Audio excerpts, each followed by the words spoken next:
Chorionic villi actually develop from the chorion, and they cover the chorionic sac till the 8th week of development. Since they develop from the chorion, they are called chorionic villi. Okay, chorionic villi are the functional elements of the placenta. Okay, they are where the blood diffusion between the maternal blood and the fetal blood takes place. Diffusion of nutrients takes place. These are finger-like processes with capillaries inside. Capillaries circulate the fetal blood and are surrounded by the maternal blood. So we'll see how it is actually. Coming to the types, okay. In the types, you have two types of chorionic villi. One is called chorionic leve. So before we had discussed about the decidua, here you have the decidua basalis, here you have the decidua capsularis, and this will be the decidua parietalis. Okay, so what will happen is as the embryo grows during third month of development, this decidua parietalis will come and fuse with the decidua capsularis, and parietalis will fuse during the third month. Okay, so coming to the chorionic leve, the villi on the decidua capsularis over here, the villi over here are transitory. That is, they will degenerate after some time. This is because the chorion, this part of the chorion becomes smooth and is called chorionic leve. It regresses in the third month of pregnancy as the decidua capsularis fuses with the decidua parietalis, where the decidua capsularis will fuse with the decidua parietalis. Therefore, the chorionic villi over here, they will regress, and this part is called as the chorionic leve. Coming to the next part, that is a chorionic frondosum. So here, near the decidua basalis, the chorionic villi that are there, they will proliferate and they will grow rapidly, because here you will have the formation of placenta. So this part is called as the chorionic frondosum. Now coming to the types and formation of the chorionic villi. So what will happen first is, we had seen that there were two layers of the trophoblast, okay, the cytotrophoblast and the syncytiotrophoblast, the orange layer. So what will happen is the syncytiotrophoblast becomes thick, it proliferates and becomes thick, and lacunae start to appear in the syncytiotrophoblast. When these lacunae start to appear, they are basically random anywhere. Then these lacunae orient themselves radially out of the blastocyst, okay. They orient themselves radially towards the blastocyst, okay. After this, so basically you see the formation of these lacunae, no? So they are separated by this part of syncytiotrophoblast. So that part that separates the lacunae is called as a trabeculae. It is called as a trabeculae. The lacunae become radially arranged. Lacuna are separated by partitions of the syncytium. These partitions are called trabeculae. Now what will happen is, these lacunae around these trabeculae, they will communicate to form one big cavity. Okay, you can see it right here. So if I cut this part over here, what I will see is like one big cavity like this. Okay, so these trabeculae now act as pillars. It is like one pillar, second pillar, third pillar, fourth pillar, like that. They are like pillars. Okay, during this period, the syncytiotrophoblast, it grows into the decidua.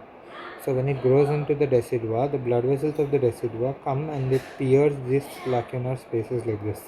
So when they come and pierce the lacunar spaces, obviously they will empty their blood into the lacunar spaces. So the lacunar spaces are now filled with maternal blood. Maternal blood is present within this lacunar spaces over here. Here maternal blood is present. Okay. Now what will happen is the cytotrophoblast will divide, and it will form this cytotrophoblast is there, no? It will divide and it will start to form the core of this trabeculae over here. So that will form a primary villus. Primary villus is nothing but a trabeculae with a core of cytotrophoblast and an outer layer of the syncytiotrophoblast surrounded by maternal blood. Okay, that is a primary villus. Now this lacunar spaces, since they are present between a primary villus, they can be called as the intervillus space, because they are present between villi, primary villi. Okay. Coming to the secondary villi. Now what will happen is, this extra embryonic mesoderm that is present below the trabeculae, it will now divide, and like the cytotrophoblast pierces the trabeculae, now this extra embryonic mesoderm will also pierce it. So piercing of the extraembryonic mesoderm now makes it into secondary villus. Secondary villus is nothing but a villus with a core of extraembryonic mesoderm surrounded by a layer of cytotrophoblast and syncytial trophoblast. See, as you can see over here, this is the primary villus, a core of cytotrophoblast surrounded by syncytial trophoblast. This is the trabeculae and then surrounded by maternal blood. Now this is the secondary villi. The extraembryonic mesoderm forming its core surrounded by two layers. One is the cytotrophoblast, then the syncytial trophoblast. This is the secondary villus. Now this is how they will look on cross section. If I cut this from here, the core of cytotrophoblast, syncytial trophoblast. Then if I cut this from here, the core of extraembryonic mesoderm, then the cytotrophoblast, then the syncytial trophoblast. This is the intervillus space. Then you have the blood vessels. Now the blood vessels in the extraembryonic mesoderm will form and they will pierce this extraembryonic mesoderm. So these blood vessels are now forming the core. This will form the tertiary villi which are fully formed with a core of blood vessels surrounded by three layers. The three layers include the extraembryonic mesoderm, the cytotrophoblast and the syncytial trophoblast. This is now the tertiary villus with three surrounding layers. Okay. These blood vessels will have fetal blood in them, and this lacunar space or the intervillus space is having maternal blood.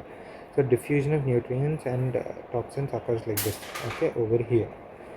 As you can see, if I put this under cross section like this, you can see the core of the blood vessels, then the extraembryonic mesoderm, the cytotrophoblast, and the syncytial trophoblast. Now what will happen is the cytotrophoblast, they actually did not pierce this completely. As you can see, there is still the tip of the syncytial trophoblast. Now the cytotrophoblast will pierce this completely, and here also it will pierce. So now these two layers will communicate with each other. Like that with the other trabeculae also they will communicate and they will form one big shell around it. That shell is called as a cytotrophoblastic shell, like this. The cytotrophoblast is now forming a shell called cytotrophoblastic shell. This cytotrophoblast cells of this shell will now proliferate. They will divide so that the placenta increases in size. That was the formation of chorionic villi. You also have subdivisions of villi, not so important.